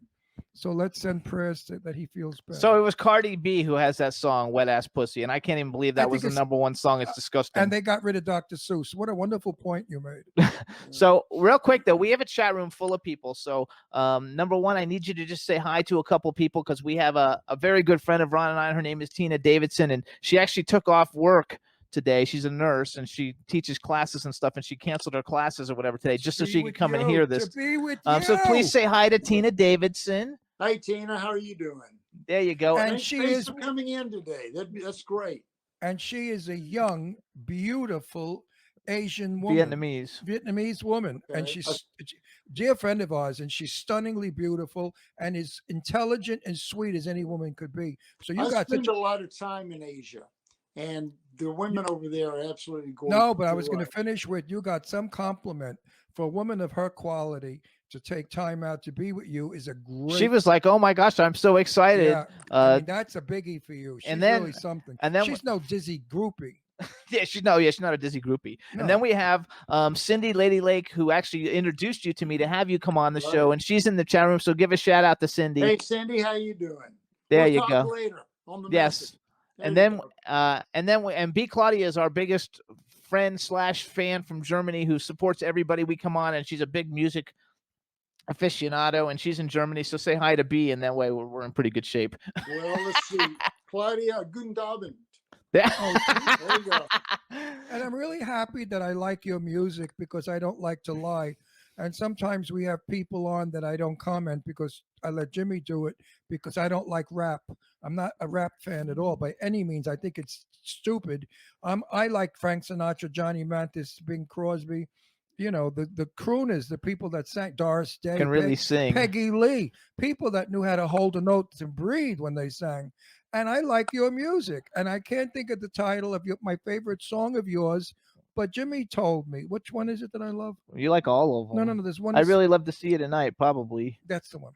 Anyway, so let's tell people who you are And real I'd quick. love So to we do have a that. lot of people in the chat You room. have One some thing is great our, hits, our, my our, friend. our audience, you know, our core audience is about 35 to like 70. So most of those people know who you are, but we do have some younger people who tune in. Let me just kind of like tell everybody a little bit about who you are. So you guys, this is John Ford Coley. He's the second half of England Dan and John Ford Coley.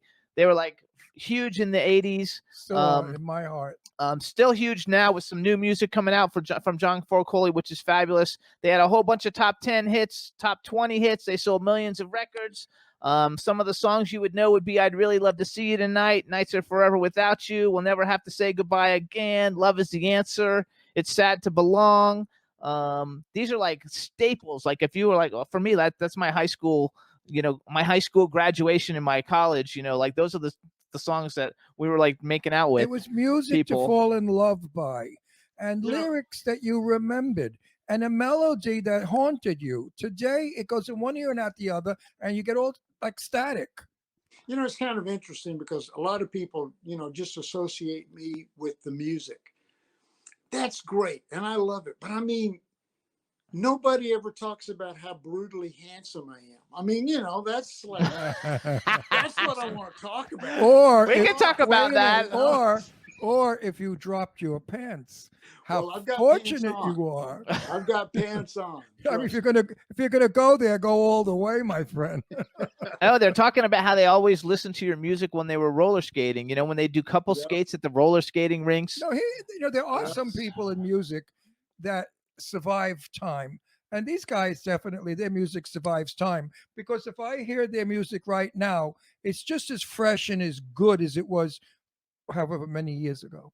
And that Well, shows true good music. we really got blessed on all of that. No, Again, you're you know, talented. I don't understand why some artists make it, why some people don't. There's a Because- lot of great songs that don't make it. But it's just, we just got blessed. I just tell everybody God just kind of reached down and kissed me, and that's Yeah, that's How good. it That's all good and wonderful. But how about talent? You know, well, you've got to work. I mean, I'll tell you a story on me with talent. Years ago, back when I played in a band back in Dallas called the Selfless FOB, they were going to let me and the bass player go. Now I'm going to college, so I'm not able to practice piano like I need to. I'm not progressing the way that they need me to progress. So they said, we're going to let you go. We'll give you a week to clean up your act. I went that morning to school and I was kind of shaken by it. And as I'm driving in my head, as loud as I've ever heard anything in my life, I heard, I gave you the gift. What you do with the gift is up to you. But if you don't use the gift, I will take it away from you and give it to someone who will. Scared my socks off, made me more serious about playing than anything. I got to the point where I wasn't practicing anymore. I was just playing because I love to play. And that to me was the key element to keeping everything fresh. When I come up here and I play, I don't sit and practice. I play Bach and Beethoven and any other song that I just want to play. It's not practice. It's just kind of fun. so I suspect you're a Christian. Well, I'm a believer. Yes, I spend most of my time in the synagogues. Most people think I'm Jewish, Right. so it's even Jews think I'm Jewish because, again, I'm always in the synagogue. But yeah, I have a very strong spiritual Because side. you know Jane Russell, the legendary movie star. Right. She was my best friend for years, like my Okay. sister. And Jane was a Christian. And she would say the same thing that you said. She said the Lord's mistake was making her a star. But she had to do it because he said to her, if you don't do it, I will give it to someone else. The same Yeah. thing you said. And that Exactly. reminded me of Jane. It's a good philosophy, you know, good thinking, because you certainly did do it in my book and in the millions of people. And I see what's behind you on the wall. I mean, those are not exactly little pizzas, you know. But it was the only spot that I could get into. No, I like it. It's No, good. it's good to have that behind Listen, it. show it off, It baby. is. You earned Hey, it. B. You work Claudia, hard. B. Claudia from Germany told me that she thinks you're handsome. She's I wish writing we in the could channel, play you and she just music. tweeted it out so the whole world knows that she thinks Ah. you're very handsome. You So know, Tell her Donka. yeah, Donka. John, Yeah. we're not allowed to play music anymore.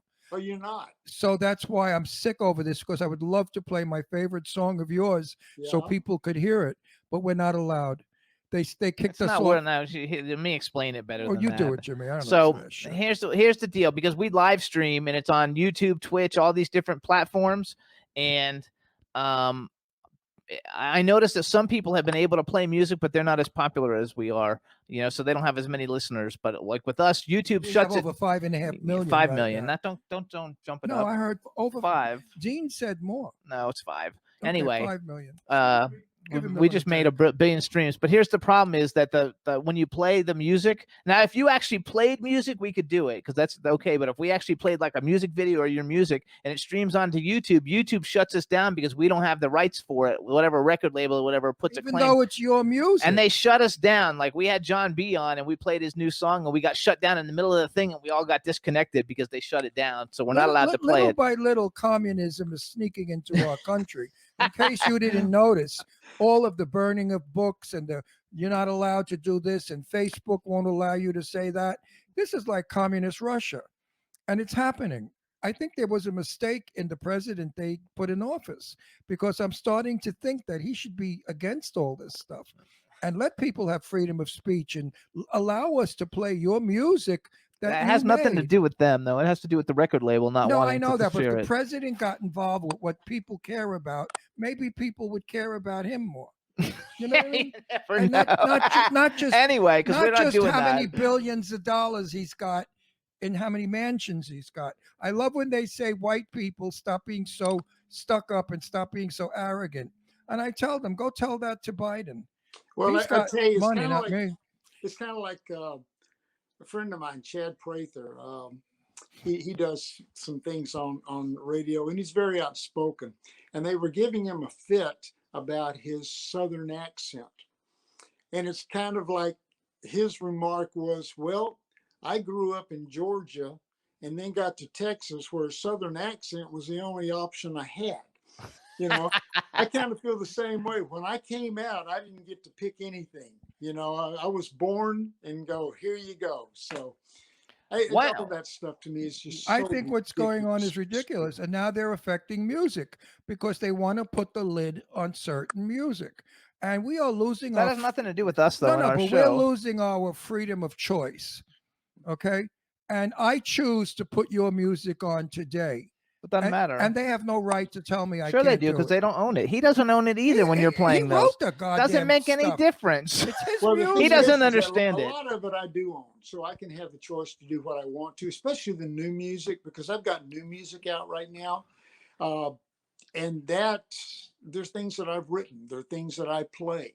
So somebody can't come up and go, you can't do that. It's like I was telling one of the stories on one of the songs that I did. It was a song called Kind of Man. And I played that song one night at a songwriter in the round here in Nashville. After I played and the evening was over, this guy comes up. He was a mountain of a man. He was huge. And he said, that song, that Kind of Man song, did you write that? And I thought, boy, this is great. He remembered the song. And I said, yes, I did. And he said, well, if you ever play that song again, I'm going to hurt you. Oh, go away. Are you And I looked at serious? him and I said, well, Fuck you. remember, Sam Orber wrote that song too. So, you know, just come after him first. That is That's so ridiculous. hilarious. But John. it's like, you get things shut down a lot. A lot of people, the Yeah, I know, world is but what it is. John, listen. If we play your music, we don't make a nickel or a penny on it, okay? We want to play your music to thank you for coming on our show. Well, thank Now, you. I would have loved to have played your new music today to get it out there so people could hear it. It's only a thank you to you. It's pushing your song. We don't make a nickel, right? We're not making Yeah. money here. It's thanking you for coming on. I mean, why should you come on our show and make our show popular when we can't do something for your music? This is We are my doing something for his music. no, we're not, because nobody can hear it. But we're gonna tell them where to go. Yeah, absolutely. It's not the same. Listen, years back we had a guest. Oh and no, we I- used to and- be able and to I do would it. say to you, John, or Jimmy would say, now we're going to play your song, and 5 million people all over the world would hear it. Yeah. Okay, we're not bullshitting you about the 5 million either. So now we can't do that, and I'm frustrated. And I really think we should all get together, everyone out there listening, all 5 million of you, if you're full of shit or whatever.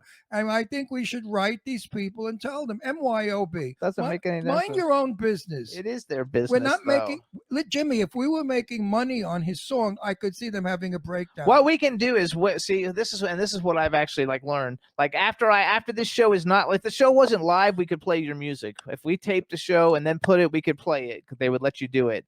And that way, if the show, it is stupid. and if the show generated enough views, the money would go to whoever owns the rights to it. That's who would get it. But because we're live, we can't. But let's don't waste time on that because we have more important things to talk that's about. a very important thing, because I want this man It'll to never know happen. that I want to thank him for all the pleasure he's giving me listening to his music over the years. Well, I played it thank in my you for car. I listening to it. sang to it. I You sang kept to me your working. stuff. I played to it. I mean, it made me happy. So you guys, first of all, go to johnfordcoley.com. This is his website, and he's got one very cool thing about his website is that you can listen to the songs and buy the albums right off of his website. And if you buy them off his website, you know that he's making the money from it. So it's a really nice thing to do to actually buy the things off of his website. He's got a whole bunch of albums up there. One of them is his latest album, which we'll talk about in a minute. One of the ones though that I really liked a lot, and I listened to a bunch of music. So I've been listening to.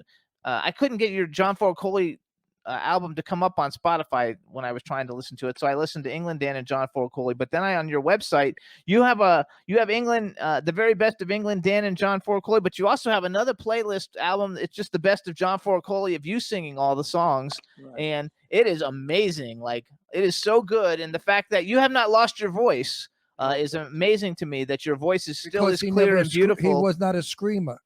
He didn't scream and wreck his vocal cords. He sang. Difference when you're a singer, and you know how to, Peggy Lee used to say the truth. Peggy Lee said this: if you sing without breathing correctly, you will ruin your vocals. Well, And yeah, and the thing is, night after night, and then, there's a lot of things too, smoking and drinking really hard. But the thing is that if you keep it up and you're working it all the time, you're not going to have the kind of problems. I mean, I don't really jump up to where only dogs can hear anymore when I sing. exactly. No, harmony. your songs were very But, soft. The one Yeah, I they love is were soft, and I've always kind of beautiful enjoyed the arrangement. style. The arrangement of the song that I love, I never remember the goddamn title because I'm 80 and I don't remember shit anymore. But anyway, the song I love, I hear it. I'm hearing it right now in my head. And it was just so ting-a-lingy and perfect and beautiful. Well, thank you.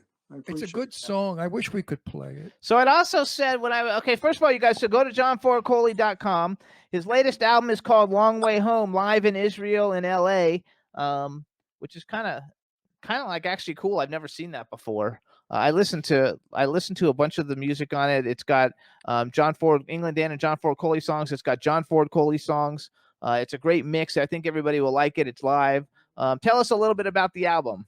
Well, actually, we played in Israel, and my friend Bennett Zimmerman said, "Look, we're going to tape this thing and maybe do a live deal out of it from Israel. Are you okay with that?" And I said, "Sure, why not?" So then we played in Los Angeles, and he did the same thing. And he wanted to combine them together. I don't really like live albums myself. I mean, I because again, there's a lot of talking and things like that in it. But I mean, it came out really, really well. I was very pleased with it. I got to play a bunch of songs that I had not played in a long time. Some guys said, "Well, would you play just the two of us? And I thought, I haven't played. I mean, Moses was a prophet the last time that I played that song, you know?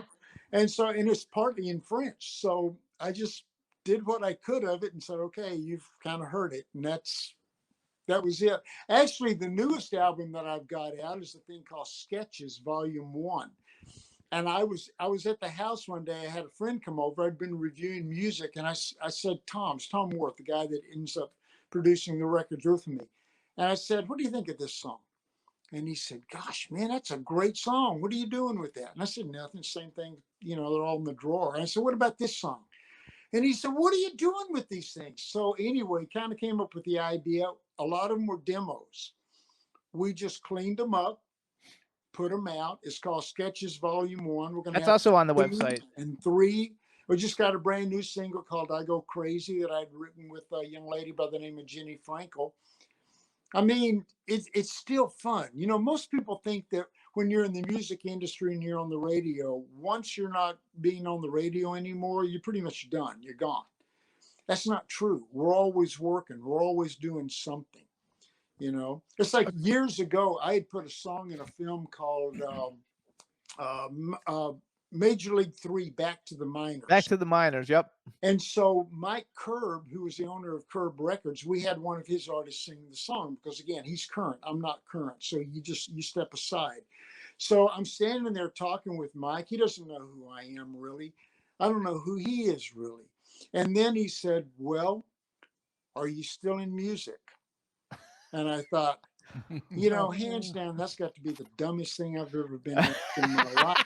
I said, yeah, it's kind of like being in the mob. You know, we take a blood oath. You've always got your fingers in it somewhere. And he's looking at me like, oh, God, how do I get out of here? Right. And I said, yeah, I wrote the song. And he went, oh, that was it. You know, hilarious. So people think you're not doing anything, but you're constantly writing, coming up with ideas, doing something. Well, talking about audiences of years ago as opposed to today. Today, you go to a concert, you can't even hear the music because the people took over.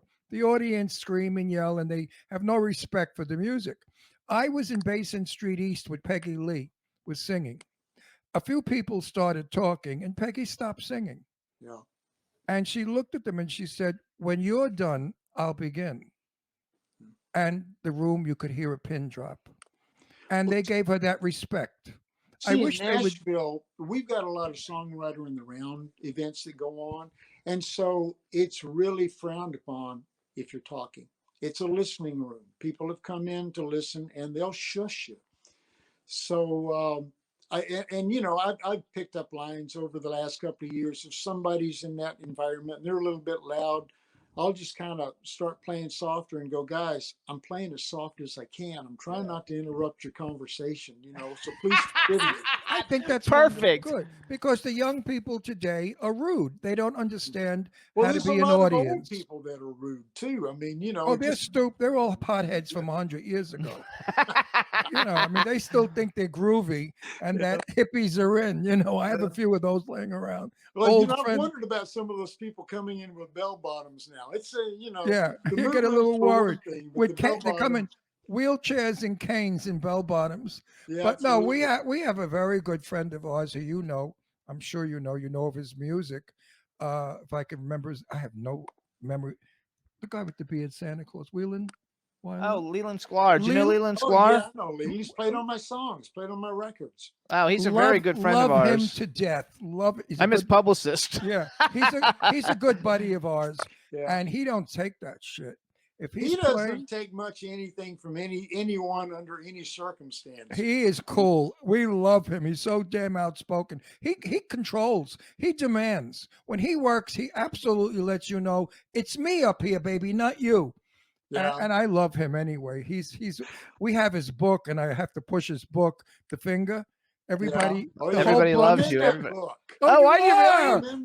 We have to look for you now. Now we have to look for you in there. He's going to put us in the next. He said we can go be in the next one. Yeah. So that's good. That's funny. A lot of I'm a publicist, is how I support myself. And so like I work with Leland Sklar, Kenny Aronoff, Scott Page, the saxophonist for Pink Floyd, Stephen Perkins from Jane's Addiction. CeCe Peniston. I don't know. We work with like a lot of wonderful people great musicians. That I'm so happy we know. They're So wonderful artists. They so really are. on your so I googled you to find out different kinds of things, and on Google it says you were an actor, and then I saw that you were a performer in 10 episodes of James at 16, which, believe me, was a huge show for me when I was a kid, because I was about 16. So did you act in anything else? I know your music's in a lot of I was things. in a thing with Jason Robards and the two Corys, Corey Feldman. Oh, I was very good friends with Corey Haim. Okay, Corey was a nice kid. There was a thing called Dream a Little Dream. Oh, great movie. Yeah, and I played Susan Blakely's creepy boyfriend. I got to throw Corey down the stairs, Corey Feldman down the stairs. Oh my gosh, I have to see that Yeah, now. I was in an America's Most Wanted, a thing called Scenes from the Gold Mine. I mean, you know, I got about 6 or 7 films that I was an actor in.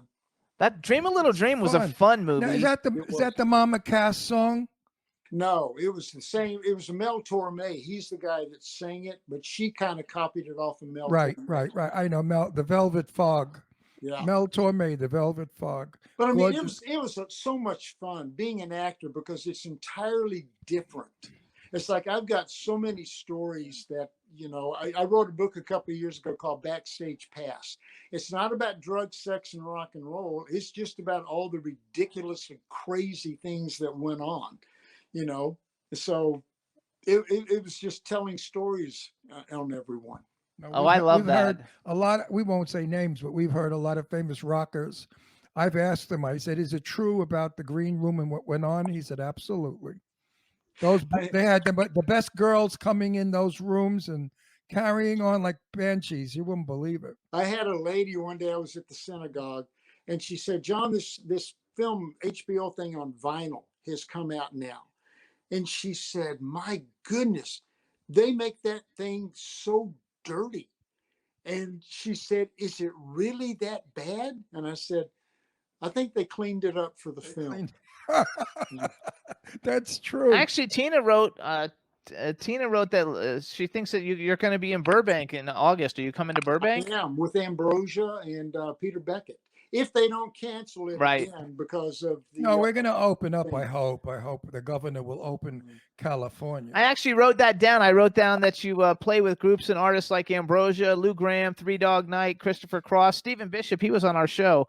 Yeah. Poco, Christopher Al Cross. Stewart, Edgar Winters, and others, and all great Christopher talents. Cross, You know, it's another really favorite. it's a lot of fun now because the thing is that they take kind of like the Dick Clark Caravan of Stars theory kind Yes. of concept. And so I'll play with Ambrosia, and it'll have they'll back everybody up, or Orleans, and they'll have either Al Stewart, like we said, or Peter Beckett from Player. Gotten a couple of others. We're friends with Ron Moss. We're friends with Ron Moss from Player. Yeah, Ron's a great guy. He and his wife, and I mean, it's so much fun. But the only drawback is that you get up and you play 2, 3, or 4 songs, depending on how much time they have. Right. So about the time you really get started, It's time to go. Yeah. But the good thing about it is that when I go up and I play now in those kinds of scenarios, after I leave the stage, I know that there's still food in the dressing room. So I get to go back and eat. You know, Yeah, that otherwise part's it's all nice. gone. I think the next time I talk to Scott Page, I'm going to suggest that your gang play at the Dome in LA. Oh yeah, that's a great. It's When a it great place. The opens, Wisdom. We go every time. I mean, they have such great people performing there. Have you ever been to the Dome? I have not. Oh my God, is it an experience? We lay in lounges looking at the ceiling with Yeah. all beautiful, almost psychedelic prints What going part on. of town is that in? It's It's downtown. the Wisdom. It's called the Wisdom. The Wisdom. It's in Okay. downtown LA, in the Okay. factory district, near the flower district. Okay. And Yeah. it's wonderful. And Scott Page plays there, and parts of Pink Floyd. It's a wonderful experience. Yeah. I would go nuts to lay there and listen to your music. I would be in heaven. Well, you know, all my music has kind of changed a little bit. It's all flavored now after Lithuanian disco polkas with like a strong backbeat on 5 and 7. It's just a little different, you know. No, but I would hope that you would play some of the standards. You know, it's really interesting because I've had people that they'll take their songs that were hits and they'll change them up because again, you've played it so many times, you want something different. I didn't. everything is the same, because my attitude is when you come to hear me play, you I want wanna- to hear those I want to songs the hear way you. you remember Yes, them. I want to hear you. I Yeah, don't want to so- hear a rendition of you. Right.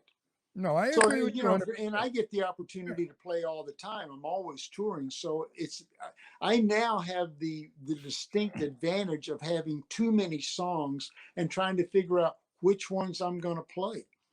Before, you know, you didn't have enough. Now I've got far, far, far too many. Well, your new song is at the top of the website, everybody, when you haven't click heard- the I music. So haven't heard everybody it. can go to the website, Yeah. John Ford Coley official. No, is it? No, johnfordcoley.com. Sorry. His Instagram is John Ford Coley official, everybody. But you can hear the brand new song by hitting the music tab, and Am it'll I gonna take it like right the at the new top. song? Yeah, you're going to like it. Oh, yeah. Okay. His voice is really, really like Yeah, I'm going to listen to it after the show. we have a lot of people who come on the show that we love, and they're classic and they're fabulous, just like you are. But like a lot of them, you know, can't quite. They're not quite as good now as they used to be. They Let's have just to say. use the system. Yeah, but you They go through the system when but they sing. your voice is really freaking like amazing. Yeah. I was very impressed. You just have to wear tighter pants, you know, when you get Yeah. older. That's all. No, even Barbara Streisand, when she sings, she goes through the system as Yeah. well, because she can't hit those high C's like she used to. Those Well, you know, cool- a lot of people will take the keys down. Fortunately enough, I've only taken one or two songs down in key. Everything's in the original key that it was done in. which is a I'm- young voice. I've just been blessed, you know. But again, I play a lot, so No, but your speaking voice is also still high pitched. you know. Thank So you. you don't have a deep, dark, old, like you don't sound old. You're not old, but I sound old. This is not my voice. Oh, I used There to you go. sing. I used to have a nightclub act. I used to sing. Yeah. Now, forget it. I mean, I Yeah. sound like I sound B. like Claudia is totally fangirl in here. no. What Hey, do I Claudia.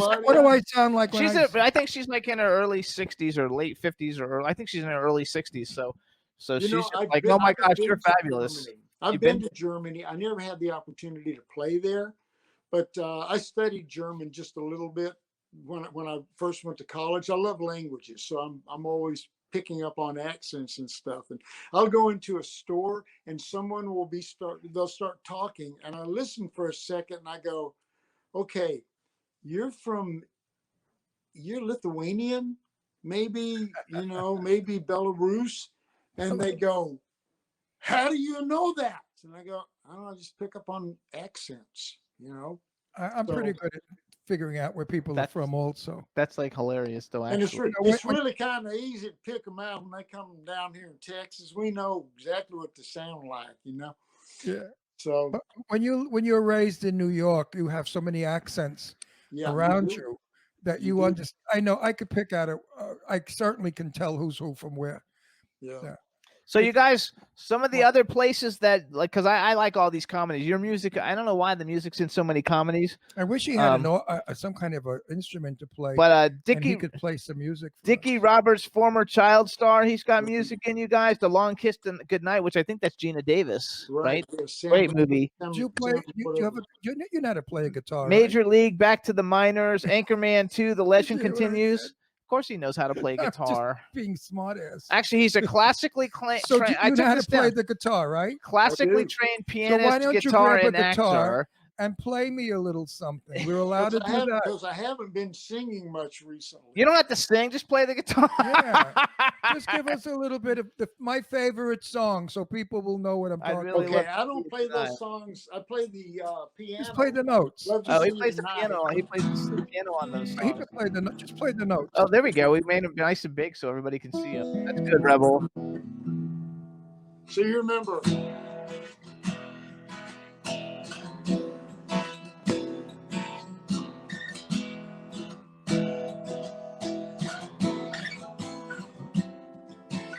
I'm in bed, Oh, I love it. radio on, Oh, yes. moonlight falls like rain. Yay!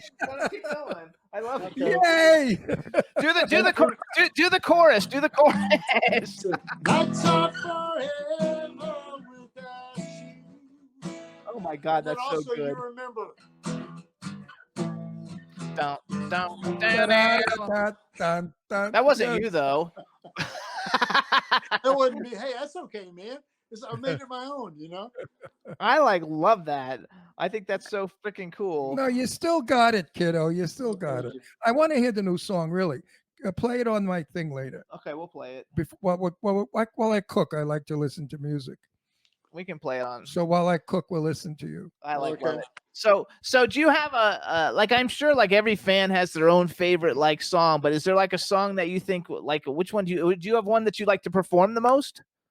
That I perform the most. I really enjoy playing newer things because again, it's always Right. a chance when you're doing it. I love playing all of the songs that Dan and I made popular because again, there's always someone out there that hasn't heard it. And the reason why I like playing those songs is because they're never like the record. They're different every night.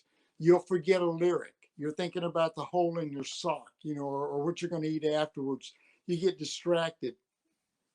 I think probably most of the time when I'm playing, I tell more stories and jokes now than anything else, because life's just kind of funny. And my attitude is, look, anybody can play. They can all play, but they don't have personality. So if you can tell Absolutely. jokes, if you can make people kind of feel like they're part of the entire process, and I just love being Actually, out that's with what the we audience. do. It's called putting on a show, is what it's Yeah, called. it It's really also is. It It's really also is. one reason why our show is popular. If you notice, like we include everybody in the chat room. We talk to them. We let them ask questions and make everybody be a part of it. And we don't blow smoke up anybody's ass. If we like you, we like you. If we don't like you, forget it. You're Well, in trouble. you mentioned that earlier, and I thought that was a really pertinent point because I've always been, again, you hear songs you don't like, you hear things that you do like. And my attitude has always been if you like it, you're right. If you don't like it, you're right. It's a value judgment. Right. You I know? was So- raised with if you have nothing nice to say nothing at all. And that's what I do. If somebody comes on that I really hate their music, I smile and I try to get away from the music. But you And don't have that many of them. no, but I get personal with them, finding out they have a girlfriend. I do that shit. But when you were coming on, I first said to Jimmy the name. I can't because I'm 80. I forget things. I don't even remember my name sometimes. People will say, I'm introduced. I say, darling, nice to know you. They'll say, well, what's your name? And I say, Ron Russell. Oh my! You have made such a fan in B Claudia. She's like, now I'm on his website and I joined his email list and I got a free download. She is just hey everybody. She is just fan love. She's just like, oh my god. She's like so excited. She's the coolest lady too ever. She by the way, started she's the beautiful. Ron Russell Jimmy Star fan Yeah, club she started a fan club for in us Germany. in We have a fan club in Oh, wow, Germany, that's which is so great. fun. So one thing too, Yeah. I was researching, and I didn't know that Dan was really a Seals from Seals and Croft. His brother was Seals and Croft. It's almost like what a musical. I mean, all you guys have like all this like great talent, and it's all like so intermixed. Like at a young age, you guys were all very successful. And I just didn't know that, which I found it very incredibly interesting because I love Seals and Crofts too. What did you think of Steely Dan? I thought Steely Dan was very progressive. They had jazz elements. I'm a very eclectic player. I don't consider myself a singer. I consider myself more of a musician. And so when I listen to music, if it's like one night I was playing a songwriter in the round here in Nashville. The guy that would sing after me thought that he was hot stuff. He had written one song and it was boom, chink, chink, boom, chink, chink. And every song that he played that night was boom, chink, chink. It was the same thing. And at one point I just kind of got ticked. And I started playing jazz when it came up to my time. I thought they'd probably think I'm a real smart aleck, but it's like, don't sit here and tell me you can go boom, chink, chink, and call yourself a musician. It doesn't work that way. Play. Play it. Right? It's like here in Nashville, it's really great because I talk to a lot of young girls and I say, if you want to have real respect in this industry, don't just be a singer. Learn how to play an instrument because then you can accompany yourself when you go up and you play, and your level of respect will go up exponentially because people will start taking you seriously. Absolutely. I have a story for you with that then, and I can't mention who it is because I don't want to get sued. But I worked with someone of a very well-known entertainment family with the last name begins with J, and there's like 20 of them. And okay. and they had a song. We know who it is. And I could say his no, name. you can't. No, you really can't. Why not? No, because I don't want to get in trouble, for real. No, don't say a word. Anyway, Well, too they bad. were a member. We can say the family because you don't know which one. Is a member of the Jackson family. They wrote a song, Right. and literally they had a song that only used 3 words in it, and there was 8 writers on it. And I was like, you have to be freaking kidding me that there's 8 writers on a song that only says 3 things. That's all it says, the entire thing. The whole song is just like, I love you, I love you, I love Yeah, you, I which love is- you, I love you. And then I Throughout was the just whole like, you have to song. be like freaking kidding me. Yeah. And the song, of course, bombed. And the singer was very upset with everybody and couldn't understand It was why not nice. the song didn't make it. And I wanted to say, well, in one word, shit. And one thing I think people are gonna like I think people will like your new music. I think they're gonna like the way you do your solo versions of all the hit songs. I also saw some covers. I forgot the name of the song and who you sing it with, but there's a cover on the Best of John Ford Coley one with somebody. It's a huge song. I just forgot what it was, but I listened to it. Dan Fogelberg, because I don't do covers hardly, and it was leader of the band by Dan Fogelberg or longer. I mean, I loved people like Fogelberg and Joni Mitchell because again, their lyrics Joni Mitchell so deep, and it wasn't just grabbing rhyming words. You could tell that there was a real thought that went into it. And when I write by myself, it will take me forever because I do like to go deep, and most of the time I'll try to write with other people because it'll get over quicker. No, but I've got songs on the Eclectic record that I started in 97 and did not finish until 2012. It would take that long to get the lyric content and what I wanted to say and how I wanted to express it. John, your lyric had meaning. What did you think of, and I wonder if you know who he is, Country Joe and the Fish? I played with the Fish. I didn't play with Country Joe. Yeah, there was a place called the Golden Bear in Huntington Beach. We played back there in the early 70s. And yeah, they came up and, you're like the second person only. I think he actually was one of the ones that got away. What did we find? I don't give a damn. Yeah. I thought, oh, wow, okay, this is like Blazing Saddles. We're kind of breaking some barriers here, but he was an interesting singer. Back in my day, he was kind of like, everybody would say, who? And I'd say, listen, and then say, who? I kind of enjoyed it. It was sort of a different sound. We were getting away from the hard rock. There were so many great musicians and artists at that time and everything was fresh and new. Yes. So they were trying things that had not been tried before. Yes. And just opened doors everywhere. Today, they all sound alike. I'm sorry. Well, but when I hear females to base it off of. No, female women. The females all sound alike. He doesn't. He calls them yodelers. I like them, but he doesn't like them. But do you listen to? Wait, you know what it is? They're all trying to be like the one that died. What was her name? The black girl that died. The good voice. Oh, Whitney Houston.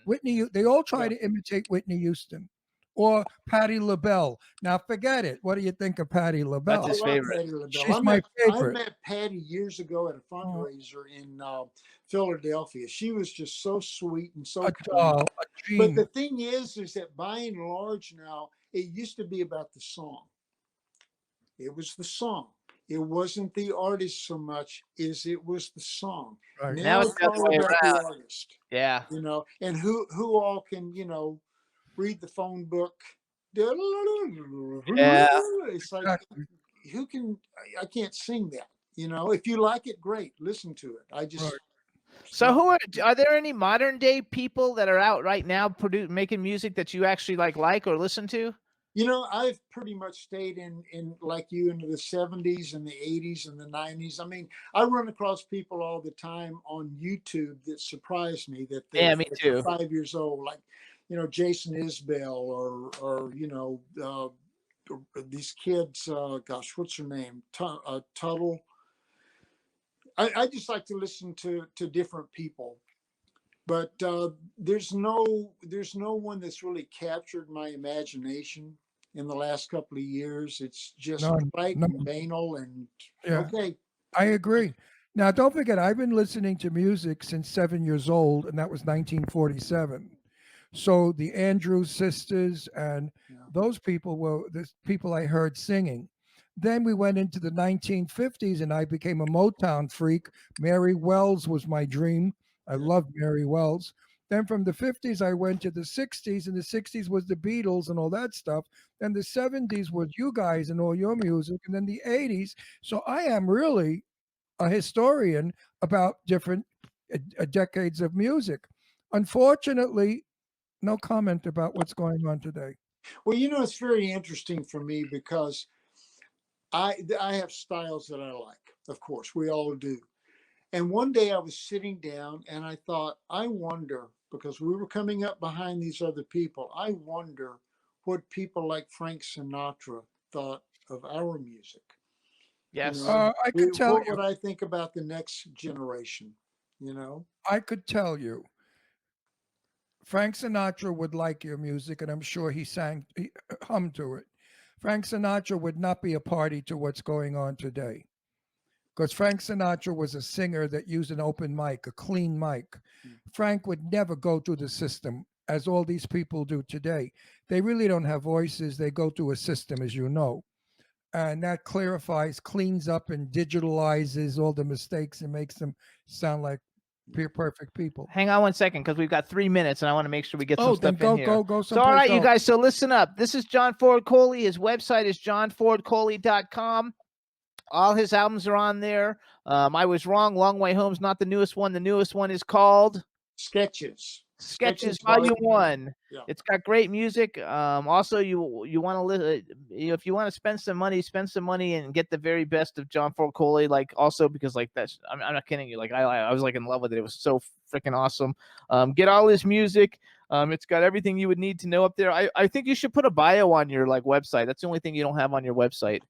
I do need to put that up. You need to put a bio up, because I had to get the bio off of Wikipedia. So you should put a bio on your website, because you have so many great accomplishments, and I think a lot of younger new people that are going to find out about you from this show, and so it'd just be cool to have one on there. But the music is fabulous. You can follow him on Instagram. He's John Ford Coley Official. Do you have other tour dates coming up that if things don't get canceled? Is there a place is that on your website? Yeah, if they'll quit terrorizing and terrifying people, we'll all be out playing again. Yeah, I think I just had one canceled. I was supposed to be in Detroit Friday or Ann Arbor. So I'm not picking up again until June. Okay, maybe we'll come see you when you're in. Definitely. And I want to close with this. Lauren Bacall, Yeah. Humphrey Bogart's wife, said to me, Ron, a movie is only old after you've seen it. John, I want to say to you, music is only old after you've heard it. Yeah. Also, So you guys keep it going. Oh, yeah. It's great. If it's good, it lasts forever. We're still humming stuff. I mean, look at Bye Bye Blackbird. That was written back in 29, something like that. And it's still, good goes forever. Crap falls to the wayside. Now, I'll tell you something funny, because that song came most recently out of Public Enemies with Johnny Depp. Remember that? Yeah. Yes. There was a guy in there. You're only going to hear this from me. I've got a very long history in this country. There was a man by the name of Homer Van Meter that was John Dillinger's and Babyface Nelson's right-hand man. And in the film, he's killed, because this is a film about Dillinger. Right. He's killed in Little Bohemia. He was there, but he wasn't killed there. He was ambushed by the police in St. Paul, Minnesota. That was my cousin. Oh. So he was Homer Van Meter. Anybody with the name Van Meter is my relative. So then that's cool. Your background is Dutch. Well, mostly Irish, Dutch, French, Euro. My ex-wife was Dutch. We'll have you come back, because everybody loved it, and we're having it. Because I'm sorry, we're out of time. But I do want to, before we go, I want to say, everybody, please check out johnfordcoley.com. And again, we want to thank Cindy Lady Lake from Lady Lake Music, actually Cindy Diadamo from Lady Lake Music, for setting this whole thing up. We love you. Thank you so much for all you've contributed to the world. It's been a great pleasure, my friend. And again, thanks. We look forward to meeting you when you come to California. All of that. Sounds good. You made my head so happy. Thank you for your music. Thank you very much. All right. Bye, everybody. Bye-bye, Thanks for everyone. tuning in, everybody. Thanks, everybody in the chat room. Stay healthy. Stay happy. Everybody in sunlight can turn out to be so wrong. we in the mix? Yeah, we in the mix. It's another episode. Here we go. The Jimmy Star Show with Ron Russell. Interviewing the hottest, newest, and truest of today's celebrities. Make sure to subscribe so you can get notified weekly. Jimmy Star, he's the king of cool. Ron Russell, he's a gorgeous dude. Chat room is live and you would be a fool not to vibe with us at the Jimmy Star Show with Ron Russell. Come watch it live on W4CY Radio. Miss some past episodes? Download on iTunes. The Jimmy Star Show with Ron Russell. It's the Jimmy Star Show with Ron Russell. Did